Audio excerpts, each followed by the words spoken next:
Have you ever wondered what it really takes to make Agile work? Well, at the Global Agile Summit, we're bringing you real-life, first-person stories of Agile succeeding out there in the real world that will inspire you to take action. Whether you're a leader, a product innovator, a developer, you'll hear practical insights from those who've done it. They'll be telling their own stories from the stage. I'll tell you more about this at the end of this episode, so stay back and listen to the full detailed description of what we have in store for you at the Global Agile Summit. But if you can't wait, you can go right now to globalagilesummit.com and check out our full schedule. For now, on to the episode, but I'll see you at the end of this episode with more details on the Global Agile Summit. Talk to you soon. Hello, everybody. Welcome to our Wednesday, the Leading Change episode, this week with Zvonimir Durcevic, a.k.a. Zvone. Hey, Zvone, welcome back. Hi, Oscar. Good to be here. It's great to have you here. For those of you who haven't listened to yesterday's episode, do check it out. It's an amazing story about how complexity in an organization can really drive a team into isolation and therefore conflict. So check it out. And today we're going to talk about change. So, Zvone, let's dive into one of those stories, the story of a change process you were involved with, and walk us through the whole steps, right? Like from beginning to end, how did that change unfold? And as you go through that, highlight for us the tools, the tips, the tricks, and the techniques you learned back then that you still apply today. Thank you, Oscar. I think that the change is such an important topic. For me, change is everywhere. Some of the change happens to us individuals. A lot of change happens to us, for the teams, for the organizations. And the story that I will tell is about the leadership team. So a leadership team in this case was supporting one part of the organization that went agile.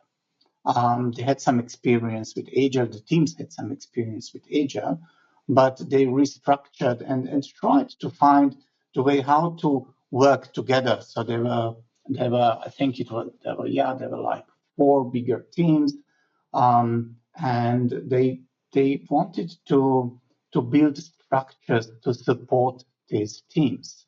Kind of how will the team members within these teams exchange information. So they were trying to kind of create more structures than they were currently in this setup. And they said they would need support for this. And this is where I came in. And what became obvious is that they wanted to go from kind of traditional management style, which means kind of, making decisions for other people, and kind of structuring their work with the knowledge and expertise that they have. And the management, when we talk about the management, there are really a lot of good people with a lot of expertise, a lot of good intentions. Sometimes what happens is that they don't approach the people that they manage to get their input, to get their expertise in the process of change. And this is kind of involving people in the change, what really makes change possible. And this is where this leadership team wanted to change a bit, to change from this style of leading change through their expertise to style of leadership where they will involve people in the change, where they will give them the space to make their own decisions and see how it will work, to basically experiment and learn. So what I use in my work is one change theory called edge theory. It is based. Can you repeat that? What was the theory? Edge theory. Edge. Edge, Yeah, exactly like like EDGE, edge theory. Yeah. exactly the edge theory. It's based on the work from Arnold Mendel, and I learned this theory through my ORSC education. So it's like organizational and relationship systems coaching. And what this theory is telling about is that in every change we have, just imagine a triangle or a mountain, a picture of a mountain, and you have basically two sides of the mountain and the edge or the top of the triangle or the top of the mountain. So if you take the left side like a primary, this is the area what is known to us. This is the area that we can identify with. This is the area of, let's say, my current role. Let's say I'm a Scrum Master, okay, currently. And I see that the organization will need more project management from me. So this will be this unknown side, this secondary, the side that I am not currently identified with. This is the role that I need to learn. This is the role that I need to identify with. So what I need to do is I need to go over the top, over the edge, and try to transform from one role to the other role. So this theory is basically helping me to first notice these edge behaviors, like, these behaviors when the people are getting a bit, I don't know, nervous, fidgeting a bit, kind of, changing the topic of the conversation because they're getting, like a bit of Nervous, unsettled. insecure. Yeah. Exactly. And this is what I was working with the team to kind of see what is on the other side. So what would be this new style of leadership? Okay. What would they need to offer their teams in this new style of leadership? What would be their behavior there? So it is kind of, go there for a while, try a bit. How does it feel there? Do things that the people do on the other side, and then you can go back. So we did this in several coaching, basically coaching half days sessions, and what they could do is they defined the ways that how they want to be with each other in the team and how do they want to be with other parts of their new setup that they were kind of restructuring or that they were responsible for restructuring. We So also basically, defined. you were helping them reflect and at the same time kind of define this new style of leadership. So I imagine that when they started at the beginning of this process, they weren't sure yet of what would be the level, like the changes or all of the aspects that they would need to take into account. And then through reflection, and I imagine also some mentoring and training, you help them to realize what might be other aspects that they would need to decide whether they wanted to take on or not, right? Exactly. So they had to create their own new identity. They sometimes call like a third identity. So what is the new identity of their team, of their leadership? They call themselves support team.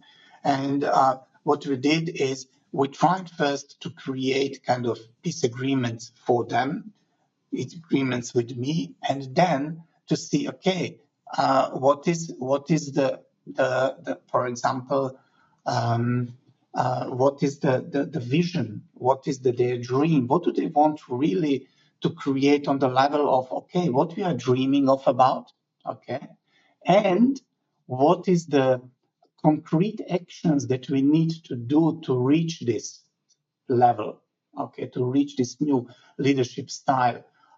Some of them, they were in the management role, some of them, they were in the expert role. So they needed some time to understand each other and to create the common understanding of where do they want to go. Because sometimes they talk with other people, not together, but they need to bring this vision to other people, also in their individual conversations with other people. So they needed to bring that process that they were experiencing also to others, because they were also helping others to see the other side of the edge, right? Exactly.